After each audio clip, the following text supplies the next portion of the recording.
Hey guys, welcome back. So, I don't know if I've made a video already talking about my new camera. If I have uploaded one, you'll probably know. And if I haven't, I can tell you that I was finally able to acquire a decent camera. And we'll see if I make a video dedicated to that, because that is not what this video is for. I came out here in my workshop to talk about what we have in this box and enjoy a pipe.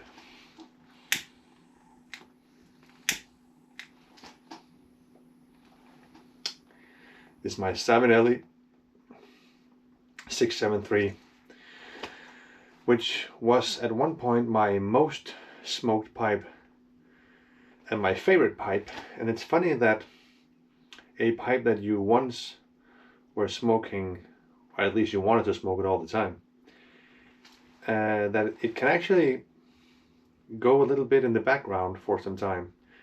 And it was more or less when I was getting heavily into restoring and collecting estate pipes that this kind of was a little bit forgotten from my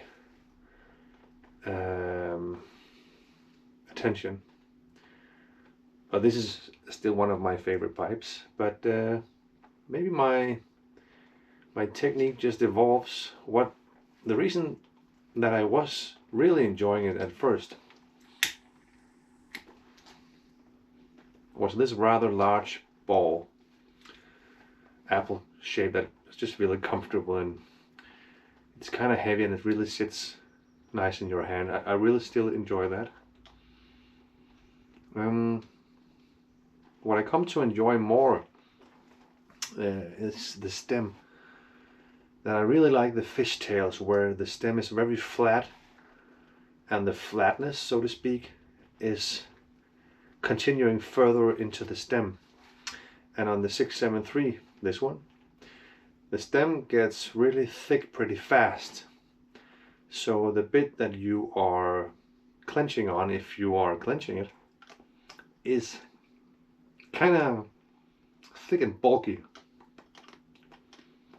So I guess what I'm concluding is that if I'm clenching a pipe, I really enjoy it when the stem is very flat and thin, so you don't have something bulky going into your mouth. And then also the bowl is kind of narrow. It doesn't fit much tobacco, but on the other hand, that also makes for a cool smoke, because the heat has a lot of wood to absorb itself into. But I picked it up today because I just had a little bit left of my Dunhill Dark Flake from 2010. So I was searching for a pipe where there was only room for just a little bit of tobacco. And this pipe fits that purpose perfectly. And then I came up with a strange idea. When I picked it up, I thought, well, I haven't tried to smoke this with a filter for a long time, so sometimes I just want to try something new. I rarely smoke my pipes with a filter, and in this specific pipe, the filter really limits the airflow, which is the #1 reason why I never really got used to smoking with a filter. Anyways, this Dunhill Dark Flake with 15 years of age on it, that is just amazing. I can only recommend it. I'll have to try to source some more aged Dunhill tobacco. And talking about aged Dunhill tobacco, that sets me up nicely for what we're gonna be talking about today. Let me get a can of a drink first. let's go with a Coke. That's usually what I enjoy with the pipe. Cheers. Monday evening, by the way. That long day at work, and finally a quiet time to enjoy a pipe. So, Dunhill tobacco. Most guys that are interested in vintage aged tobacco know that the Dunhill tins are getting more and more rare as time passes, and it's getting more and more difficult to source aged Dunhill tobacco. And if you're not familiar with it, you probably are. There's nothing called Dunhill pipe tobacco anymore. That license got bought by STG, and they're now producing the carried on tobacco blends. So it's former Dunhill, and now it's Peterson through STG, the Scandinavian Tobacco Group. And I must say, I've come to learn these blends like Early Morning Pipe, Nightcap, Mixture 963, if I have that correct, and the Yacht Mixture and Dark Flake. I have learned those as Peterson because I came into the pipe tobacco hobby around 2020, and if I'm not mistaken, Dunhill was outsourced and switched to STG and Peterson around 2019. Correct me if I'm wrong. So I have never been able to buy Dunhill tobacco straight from a dealer. And now vintage tins of Dunhill tobacco are sold on the estate market for a premium price, and I'm really not prepared to pay that premium price. You could also say that maybe I'm still only 5 years into this, so I've spent a lot of time just evolving my taste and trying different stuff. And I guess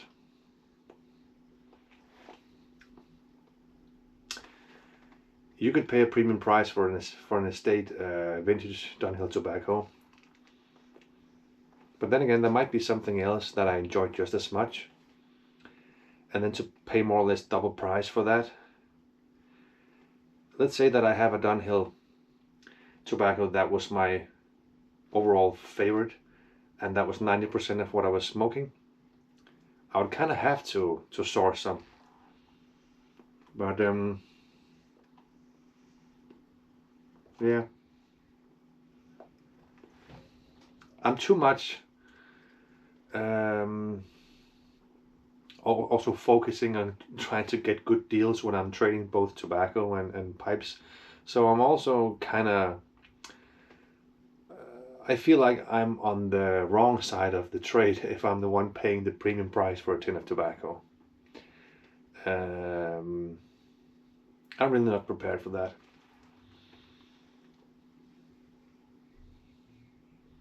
I would rather be the guy that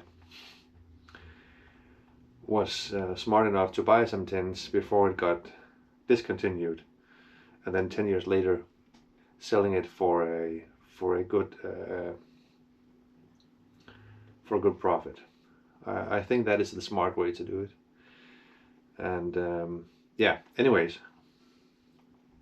recently I was contacted by a guy that wanted to get rid of some Dunhill tobaccos, and we negotiated a good deal, and I was able to acquire some tins. So that is what we're going to be unboxing today, since the pipe was waiting for me in front of my door when I came home.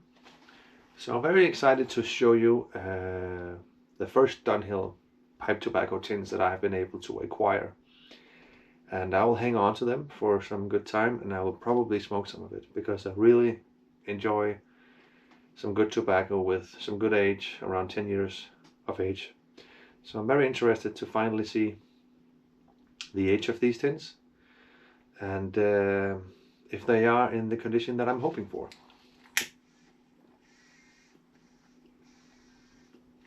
So, without further ado, let's open up the box.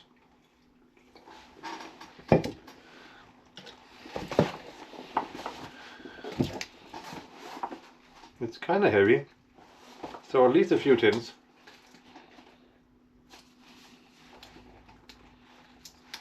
Okay.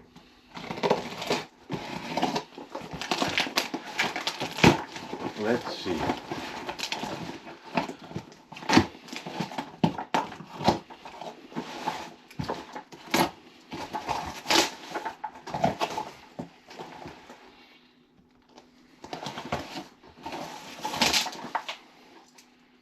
Okay.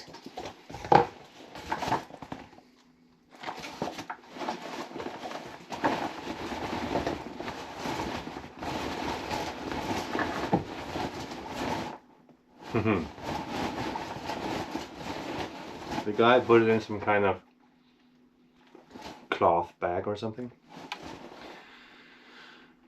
Yes. All right.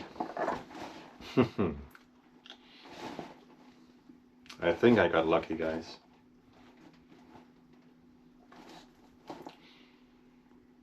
I think I got very lucky.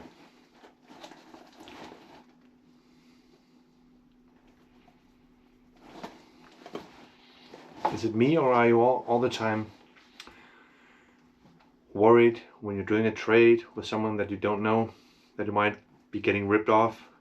After doing the trade, I was like thinking, what if the guy was just selling the tins, like the empty tins? I mean, you would for sure not be expecting that, but if you're jumping into a deal because you find that the price is decent, and you're just trying to be the guy that gets the deal, you're not so cautious because you're trying to contact the guy in a rush.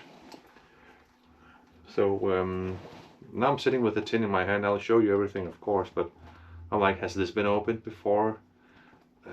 Did the guy open them, put something else in it or something? You know, you get kind of suspicious, and now I'm thinking like, is this heavy enough? Is this really 50-gram tin? Anyways, let's see. We have a very nice tin of Dunhill mixture 965, which is a Dunhill now Peterson blend that I really enjoy. And the next thing is that I'll have to check the date stamp on it, because really the McBaron tins I can date more or less just looking at the stamp, but the Dunhill tins I don't have much experience with dating the stamps. So let me just see. Dating Dunhill tins.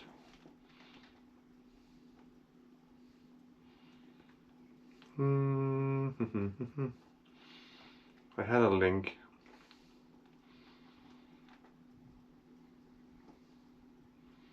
Dunhill tin dating. Where did it go? Here. Okie dokie. So the Dunhill tins are stamped with some letters and some numbers. And we have CB, which is the factory. Then we have a number that dates them, is according to the machine, and the machine. So we have CB02.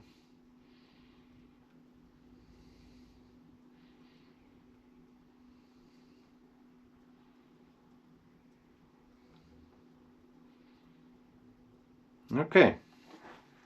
Then we have the first number that dates the year, and it should be 2010 plus your number, and I have number 7, so that means this tin is from 2017. And then we have a letter from the month. We have B, that would be February. Okay, and then we have the number of the production within that month. Okay, so this will be February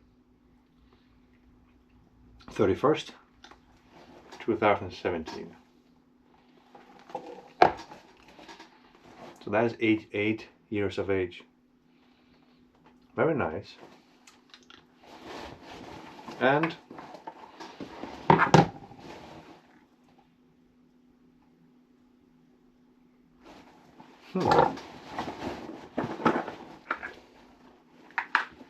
let me just get some tins.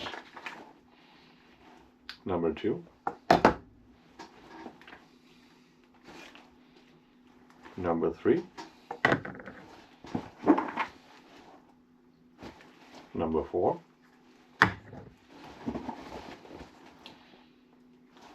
Number 5.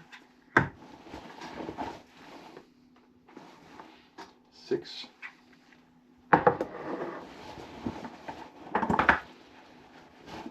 7. 8. 9. 10. 10 tins of Dunhill Original Mixture 965. Man, that is just amazing. I can't really describe how satisfied I am to finally get some of these tins.